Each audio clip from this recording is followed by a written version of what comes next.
자, 이사야 52장 7절 한 절 말씀이에요. 우리 다 같이 한 목소리로 읽으시겠습니다. 시작. 좋은 소식을 전하며 평화를 공포하며 복된 좋은 소식을 가져오며 구원을 공포하며 시온을 향하여 이르기를 네 하나님이 통치하신다 하는 자의 산을 넘는 발이 어찌 그리 아름다운가. 아멘. 오늘은요, 평화는 어떻게 올까요? 라는 제목으로 은혜를 나누고자 합니다. 요즘 세상에서 필요한 것이 뭘까 생각해 보았습니다. 그랬더니 이 세상에 평화가 필요하구나, 평화가 없구나. 전쟁이 있는 나라들에게 평화가 필요하죠. 그러나 전쟁이 없는 나라에 사는 사람들에게도 평화가 필요하구나. 나에게도 평화가 필요하구나 라는 것을 느낄 수 있습니다. 우리나라만 보더라도 참으로 뉴스에서 나오는 많은 소식들이 있는데 대부분 불화, 또 사고, 살인, 미움, 불안, 초조 이런 안 좋은 소식들만 세상에 가득하다라는 것을 볼 수 있어요. 친구들끼리 싸우고 살인합니다. 또 연인들 사이에도 헤어졌다고, 안 만나준다고 가족을 살해하는 그런 일들도 다반사로 일어나고 있습니다. 부부 사이에도 평화가 필요합니다. 또 부모와 자녀 사이에도 평화가 필요하다는 것을 우리는 주변에서 많이 찾아볼 수 있습니다.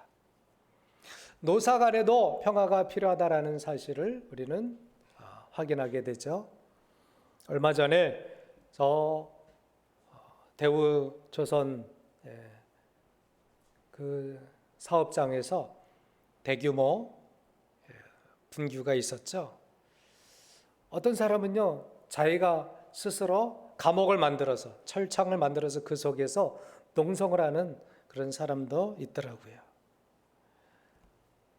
가까스로 강경 진압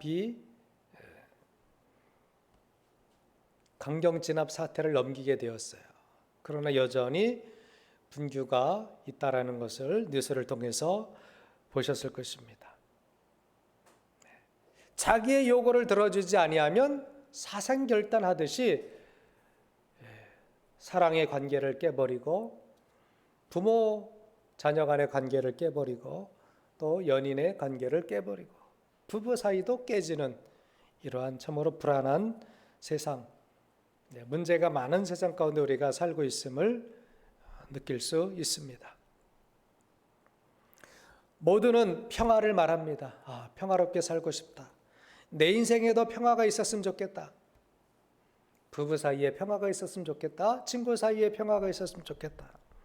모두가 평화를 말합니다. 그러나 평화가 만들어지지 않아요. 왜냐하면 내 맘대로, 내가 원하는 대로 이루어지는 평화를 꿈꾸기 때문에 그렇습니다. 상대방이 어떻든 간에 내 요구를 받아주면 자기만 만족하는 거예요. 한쪽만 평화로우면 다른 한쪽은 또 불만이 생기는 것입니다.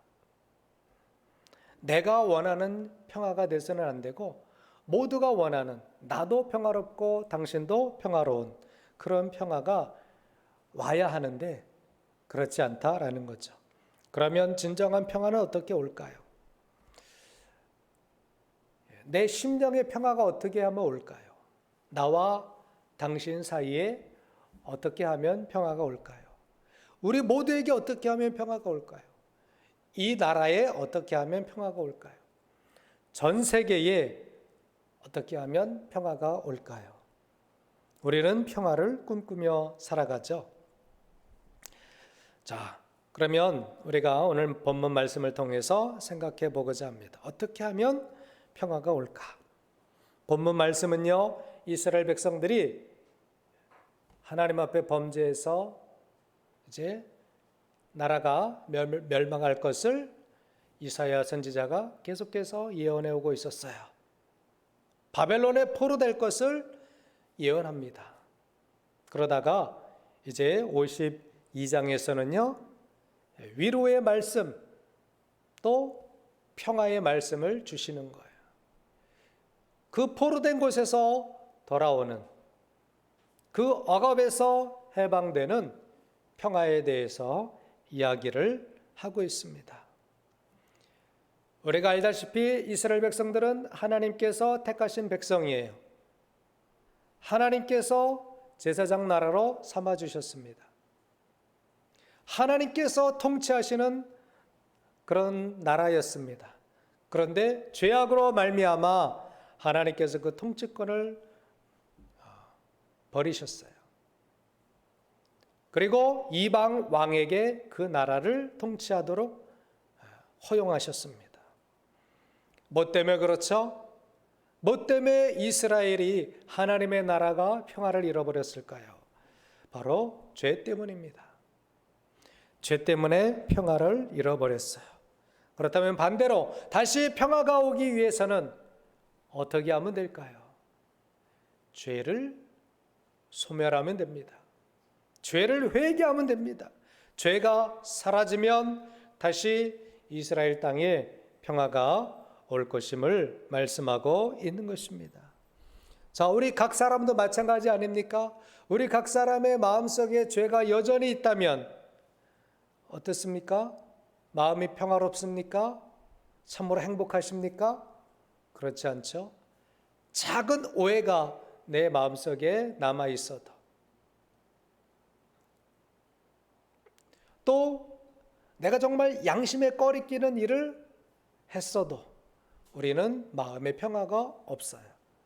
부모님이 싫어하는 일을 내가 했다라는 것 때문에 우리 마음에 평화가 없습니다. 내가 가족들을 속였다는 것 때문에 마음에 평화가 없습니다. 내가 사랑하는 사람 그 마음을 속였다는 것 때문에 사람들은 평화 속에서 살지 못합니다.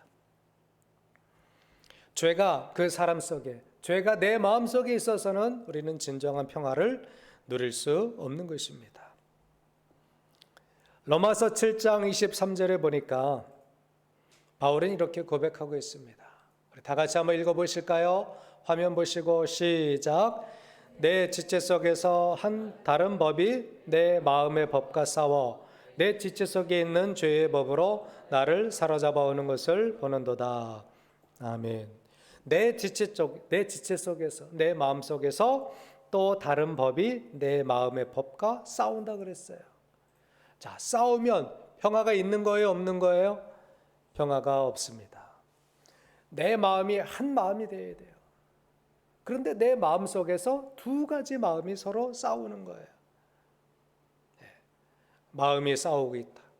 내 양심 안에서 전쟁이 일어나고 있다. 그 사람은 마음에 평화가 없는 거예요. 내 마음속에서 사람에게, 이 상대방에게 잘 대해줘야 되는데, 그런데 또 한 마음이 저 사람은 나한테 나를 잘 안 대해줘.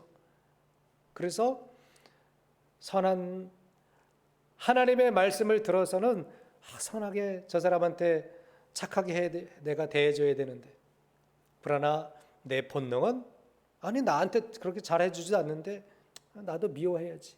이런 마음이 내 양심 속에 싸우고 있다라는 것입니다.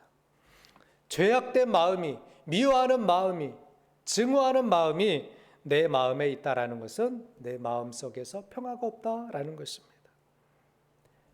한편으로는 선을 행하고자 하지만 또 한편으로는 미워하는 마음이, 악한 마음이 내 마음 속에 존재하고 있는 것입니다. 죄를 쌓고 살아가는 사람은요, 그 죄로 인해서 그 자신이 고통을 당하는 것입니다. 죄를 가지고 살아가는 사람들은 무거운 짐을 가지고 살아가는 사람과 동일한 거예요. 여러분 한 5분만 두 손을 들고 계셔 보실래요? 내가 아무것도 안 들었어도 그냥 이렇게 5분만 있으면요, 막 팔이 아파요. 학교 다닐 때 선생님 마음에 안 들면, 선생님 말씀을 안 들으면 나 책상 위로 올라가. 책상 위로 올라가서 두 손을 들고 벌을 섰던 많은 기억이 있어요. 어떤 선생님은 의자 들어. 자, 각자가 앉고 있던 의자를요 또 들어요. 책상에 올라가서 드는, 그러면 막 땀이 나고 너무 힘들더라고요. 잘못하면 죄악을 가지고서는 마음에 평화가 없어요. 무거운 짐을 지고 살아가는 것과 똑같습니다. 그래서 시편 기자는 이렇게 이야기합니다. 시편 51편 2절 3절에 보니까 그 죄악을 씻어달라고, 나의 죄악을 말갛게 씻기시며 나의 죄를 깨끗이 제하소서. 물은 나는 이 죄가를 아오니 내 죄가 항상 내 앞에 있나이다. 얼마나 힘들었으면, 얼마나 괴로웠으면 그 죄악을 말갛게 씻겨달라고, 나의 죄를 씻어달라고 그렇게 고백하며 기도하겠습니까? 여러분, 우리가 죄를 가지고서는요 정말 사랑할 수가 없어요. 죄를 가지고서는요 마음의 평화를 유지할 수가 없습니다. 죄는 우리를 망하게 하는 거예요. 죄는 우리의 이 잔잔한 마음을 깨트리는 거예요.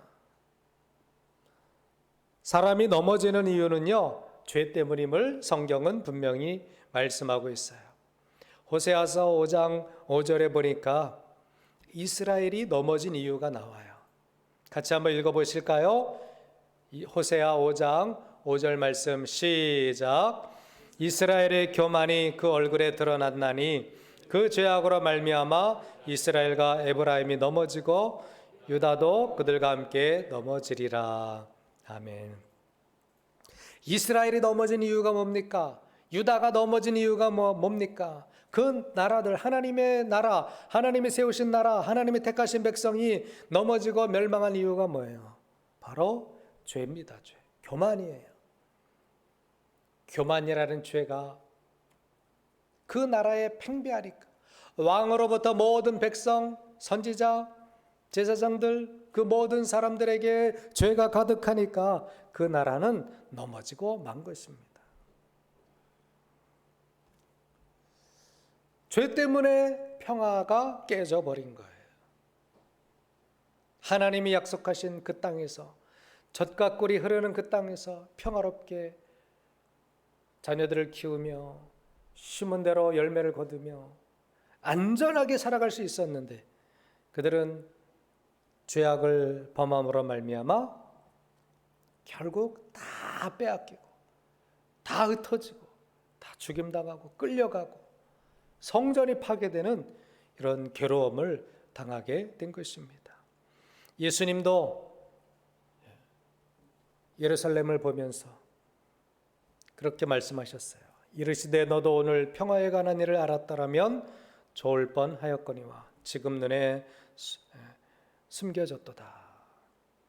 유대인들 속에 평화가 숨겨졌어요.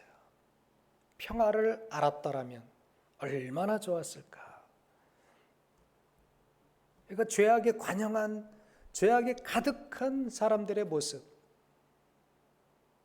죄를 안 지으면 해가 안 뜨고 해가 안 지고, 죄를 안 지으면 하루가 안 가는 그런 사람들의 모습을 보면서 너희들이 평화에 관해서 알았다라면 좋았을 뻔하였다라고 예수님께서 말씀하시는 것을 봅니다. 사람들 눈에 평화가 숨겨진 거예요. 그러면 사람의 마음에 언제 평화가 찾아옵니까? 따라하세요. 죄가 해결될 때, 죄가 소멸될 때 참 평화가 찾아온다. 여러분, 우리 마음속에 이 죄가 완전히 해결될 때, 주님이 우리의 죄를 다 용서해 주실 때, 그때 참 평화가 있는 거예요. 저와 여러분들이 진심으로 회개했을 때 마음에 평화가 임하지 않습니까? 그때 가장 기쁘고 행복하지 않습니까? 우리는 그 상태로 살아가야 돼요. 죄가 완전히 소멸된 상태, 내 마음속에 다시는 갈등과 미움과 증오와 폭력과 혈기가 사라진 상태로 그렇게 살아가는 사람 속에 평화가 찾아오게 됨을 믿으시기 바랍니다. 예수님이 말씀하셨죠. 누가복음 7장 48절에 보니까 이에 여자에게 이르시되 네 죄사함을 받았느니라, 네 죄사함을 받았느니라 라고 말씀하실 때에 그 여인은 참 평화가 임했던 것입니다. 우리는 죄 가운데 평화를 누릴 수가 없어요. 베드로도 자기 마음속에 꺼리는 것이 있을 때에 그렇게 그가 고백하는 것을 볼 수 있습니다. 시몬 베드로가 이를 보고 예수의 무릎 아래에 엎드려 주여 나를 떠나소서 나는 죄인으로소이다. 자기가 자기 양심을 아는 거예요. 그래서 주님 나는 죄인입니다. 나를 떠나소서. 솔직한 고백이에요. 우리가 죄를 마음에 품고는 예수님을 온전히 사랑할 수가 없어요. 예수님을 온전히 모실 수가 없습니다. 그러므로 날마다 여러분 마음속에, 나의 마음속에 평화를 누리고자 하는 분들은 죄를 소멸하기를 주님 앞에 간청하시고 내 안에서 모든 죄가 다 떠나가기를 간구하는, 회개 기도하는 저와 여러분 되시기를 주님의 이름으로 축원합니다. 두 번째로 어떻게 평화가 찾아올까요? 오늘 본문에 좋은 소식을 전하며 평화를 공포하며 복된 좋은 소식을 가져오며 구원을 공포하며 시온을 향하여 이르기를 네 하나님이 통치하신다. 한번 따라해 보실까요? 네 하나님이 통치하신다. 네, 이스라엘 나라가 하나님께서 통치권을 놓으셨을 때 바벨론의 멸망을 당했습니다. 아수르의 침입을 당했습니다. 그러나 다시 하나님이 통치하신다라고 말씀해 주시는 거예요. 즉 하나님이 통치하실 때 그 나라는 평화가 찾아오게 되는 것입니다. 저와 여러분의 마음을 하나님이 통치하실 때에 우리에게는 진정한 평화가 오게 된다는 사실을 믿으시기 바랍니다. 그래서 우리의 통치권, 내 인생의 모든 주권을 누구에게 드려야 합니까? 하나님께 드려야 되는 거예요. 하나님이 통치하셔야, 내 마음을 하나님이 다스려 주셔야 내 인생이 정말 평화롭고 기쁨이 있고 은혜가 있고 살맛이 나는 거예요. 그러나 돈에 사로잡히고 세상 즐거움에 사로잡히고 육체의 쾌락에 사로잡히고 세상 것에 사로잡힌 사람은 진정한 평화가 없는 것입니다. 예레미야 17장 9절 10절에 사람의 존재에 대해서 말씀하고 있어요. 다 같이 한번 읽어보실까요? 시작. 만물보다 거짓되고 심히 부패한 것은 마음이라. 누가 능히 이를 알리오마는 나 여호와는 심장을 살피며 배부를 시험하고 각각 그의 행위와 그의 행실대로 보응하나니. 아멘. 자, 사람은 거짓됩니다. 마음이 부패합니다. 그래서 사람이 다스리면 평화로울 수가 없어요. 사람의 마음속에 평화를 담을 만한 그릇을 준비하지 못합니다. 사람의 입으로 평화는 말하지만 이제 당신과 평화롭게 지내고 싶습니다. 당신 사랑하며 살고 싶습니다. 그렇지만 마음이 교만하기 때문에 심히 부패한 것이 사람들의 마음이기 때문에 사람과 평화할 수가 없는 거예요. 평화를 이루려면 희생을 해야 됩니다. 그런데 여러분, 내가 희생하기 쉽습니까? 다른 사람에게만 희생을 요구하고 있지 않습니까? 세상의 지도자들 보게 되면 내가 희생하기보다는 당신이 희생하십시오.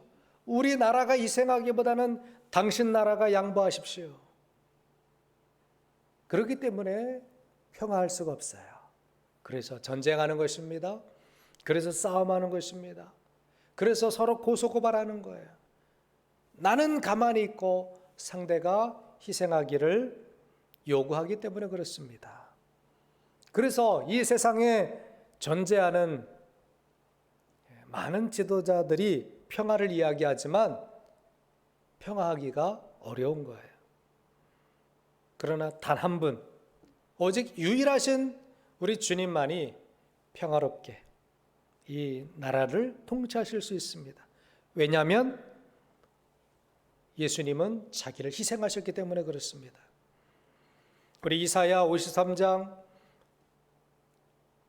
5절 말씀 다 같이 한번 읽어보시겠습니다. 시작. 그가 찔림은 우리의 허물 때문이요 그가 상함은 우리의 죄악 때문이라. 그가 징계를 받음으로 우리는 평화를 누리고 그가 채찍에 맞음으로 우리는 나음을 받았도다. 아멘. 자, 여기 본문에서도 그가 찔림은 우리의 허물 때문이요. 주님이 찔리셨다라는 거예요. 또 그가 상함은 우리의 죄악 때문이라. 주님이 상함을 받으셨어요. 또 주님이 징계를 받음으로 평화를 누리고 자기 자신을 희생하지 않고서는 자기를 양보하지 않고서는 평화는 이루어질 수 없는 것입니다. 네가 양보해. 네가 좀 숙여줘. 네가 좀 내 말 들어. 당신이 내 말을 들어줘요. 이렇게만 요구하지 않습니까? 내가 양보할게. 내가 고생할게. 이 고통 내가 안을게. 이렇게 하면 금방 평화가 찾아와요. 그런데 사람들은 부패한 마음을 가지고 있기 때문에 자기를 희생하려고 하지 않습니다. 오직 유일하신 하나님, 우리 주님만이 우리 인간을 대신해서 상하시고 찔리시고 징계를 받으시고 채찍에 맞으셔서 희생해 주심으로 우리가 하나님과 평화하고 또 우리가 사람과 사람 사이의 평화를 깨닫게 된 것입니다. 하나님은 평화의 하나님이셔요.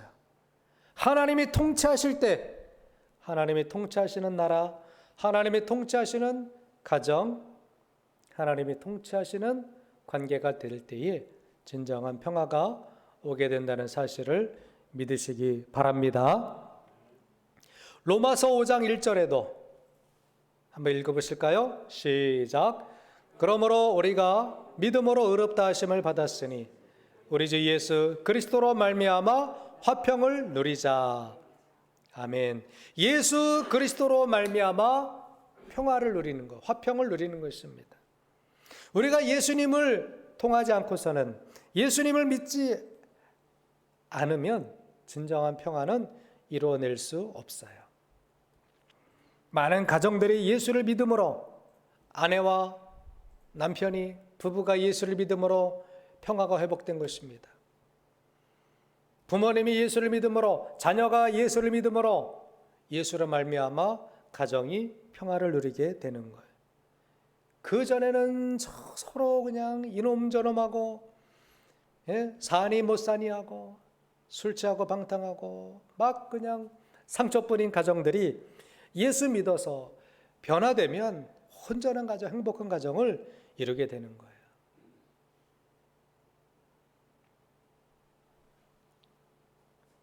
전에는 의심과 또 미움과 이기심만 가득했는데 예수 믿어 온전히 변화되면 이기심이 사라지게 되는 거예요. 내가 못 먹으면 못 돼요. 내 형제가 좋아하면 그것을 행복한 거예요. 그게 예수 믿은 사람의 변화받은 모습이에요. 그러나 그전에 어때요? 나만 먹어야 된다고. 왜 나는 조금 주고 똑같이 줘도 내 것은 작고 형 것은 왜 큰 거 주냐고 그러고 왜 누나만 많이 주냐고 그러고 그렇습니다. 그러나 마음의 평화가 찾아오면 하나님이 그 마음을 다스려 주시면요, 내가 못 먹어도 괜찮아요. 내가 못 가져도 필요한 사람 가지면 되는 거예요. 그것이 마음의 평화가 찾아왔기 때문에 평화가 그 마음속에서 흘러나가는 거예요. 그 평화가 마음속에 없는 사람은 평화를 이룰 수가 없어요. 평화를 말할 자격도 없는 것입니다. 그 마음에서 싸우고 있는데 내가 가져야 되고 내가 욕심 부려야 되고 내 것인데 이런 마음이 있는 사람들은 평화롭게 살 수가 없는 것입니다. 하나님이 통치하시는 평화로운 여러분의 마음이 되시기를 예수님의 이름으로 축원합니다. 희생해야 평화가 임하게 되는 거예요. 마지막으로 평화가 어떻게 찾아올까요? 평화가 오게 하려면 평화의 법이 있어야 됩니다. 세상의 법은 한쪽에는 유리합니다. 그런 한쪽에는 불리하죠. 보험이나 약관 대출 이런 거 보신 적이 있죠? 보험이나 약관 대출을 보게 되면 항상 갑이 유리해요. 을은 항상 불리합니다. 신청자가 항상 불리한 거예요. 조금 보장받고 돈은 많이 되는 그런 구조 속에 우리가 보험 계약을 할 수밖에 없다라는 사실쯤은 여러분들이 다 알고 계실 것입니다. 세상에서는요, 내가 손해본다라는 것은 없어요. 그러나 사람들이 내가 손해보는 거야, 내가 양보하는 거야, 이렇게 하고 계약을 하죠. 그러나 그렇게 말할 뿐이지 그 계약 속에는 세상에서의 어떤 계약이라도 손해보려고 하는 계약은 없습니다. 그래서 정말 모든 사람들이 갑이나 을이나 사용자나 또 노동자나 모두가 평화하려면 평화의 법이 있어야 돼요. 그 평화의 법은 하나님의 법이에요. 할렐루야. 하나님의 법으로 살 때 모든 사람들이 평화를 느끼고 평화 속에 살 수 있는 것입니다. 시편 119편 165절에 보니까 같이 읽어보시겠습니다. 시작. 주의 법을 사랑하는 자에게는 큰 평안이 있으니 그들에게 장애물이 없으리로다. 주의 법. 주의 법 속에 평안이 있는 거예요. 주의 법 속에 평화가 있는 거예요. 사람이 정해놓은 법으로는 한쪽은 항상 불리합니다. 그래서 주의 법대로 살아갈 때에 나와 당신 사이에 평화가 있는 거예요. 주의 법대로 살아갈 때 우리나라와 다른 나라 간에 평화가 임하게 되는 것입니다. 주의 법으로 직원들을 대할 때에 사용자나 또 노동자나 평화가 임하게 되는 것입니다. 하나님의 말씀으로 살아갈 때에 진정한 은혜와 복이 있다라는 사실을 기억하시기 바랍니다. 신명기 28장은 하나님께서 이스라엘 백성들에게 주시는 법이에요. 축복의 법과 저주의 법이 있습니다. 근데 중요한 것은 뭐예요? 하나님의 법을 지킬 때, 하나님의 말씀대로 살아갈 때 복이 임한다라는 거예요. 이것이 하나님이 주신 약속이죠. 우리 한번 읽어보실까요? 신명기 28장 1절에서 6절 말씀 같이 읽어보시겠습니다. 시작. 내가 내 하나님 여호와의 말씀을 삼가 듣고 내가 오늘 내게 명령하는 그의 모든 명령을 지켜 행하면 내 하나님 여호와께서 너를 세계 모든 민족 위에 뛰어나게 하실 것이라.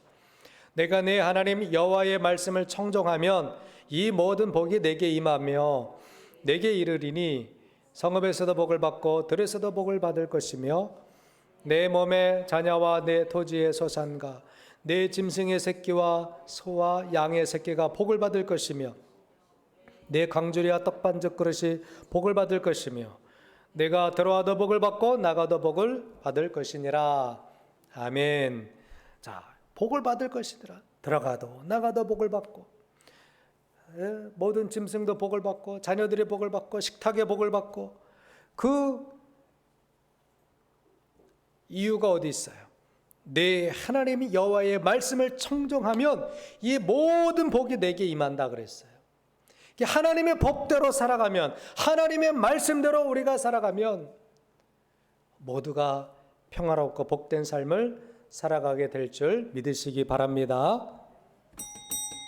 중요한 말씀을 하는데 조는 사람들이 많아요. 진정한 평화가 오려면 하나님의 법대로 살아가야 돼요. 하나님의 말씀대로 살아가야 돼요. 자기 마음대로 살아놓고 자기 고집대로 살아가면서 복이 임하기를 바라면 안 돼요. 우리 모든 사람들은 하나님의 법을 사랑해야 돼요. 하나님의 법대로 살아가야 돼요. 부모 자녀 간에도 주께서 주신 법대로 살아야 돼요. 그래야 복을 받는 거예요. 그래야 그 자녀가 잘 되는 거예요. 나는 내 마음대로 살래요. 나는 내 고집대로 살래요. 그래서 망하는 겁니다. 그래서 안 되는 거예요. 왜? 하나님의 법에 그 말씀이 있기 때문에. 우리 모두는 하나님의 법을 지켜 살 때 진정한 은혜와 진정한 복과 진정한 평화가 임한다는 것을 잊어서는 안 돼요. 할렐루야. 하나님의 평화가 찾아오기 위해서는 죄를 소멸해야 됩니다. 하나님이 통치해 주셔야 됩니다. 그리고 하나님의 법으로 내가 살고 하나님의 법으로 당신이 살아야 됩니다. 서로가 하나님의 법대로 살아갈 때 그 가정에, 그 나라에, 그 백성들에게 복이 오는 것입니다. 평화의 나라가 있습니다. 그 평화의 나라는 어떤 모습일까요? 이리와 양이 함께 먹는 나라예요. 사자가 소처럼 짚을 먹으며 뱀은 흙을 양식으로 삼는 나라라고 했습니다. 다시는 해와 해함도 상함도 없는 나라라고 했습니다. 사람의 수고가 떼지 아니하는 나라요 재난을 당하지 아니하는 나라입니다. 그 나라는 하나님이 다스려 주시는 나라이다라고 이사야 선지자는 노래하고 있습니다. 늘 즐거움과 기쁨이 떠나지 아니하는 나라, 평화의 나라, 하나님이 창조하시고 하나님이 세우시는 나라임을 믿으시기 바랍니다. 이 한 주간 주님이 주시는 평화 속에 승리하는 한 주간 되시기를 예수님의 이름으로 축복합니다. 기도하시겠습니다. 우리 다 같이 한번 동성으로 기도하실 때에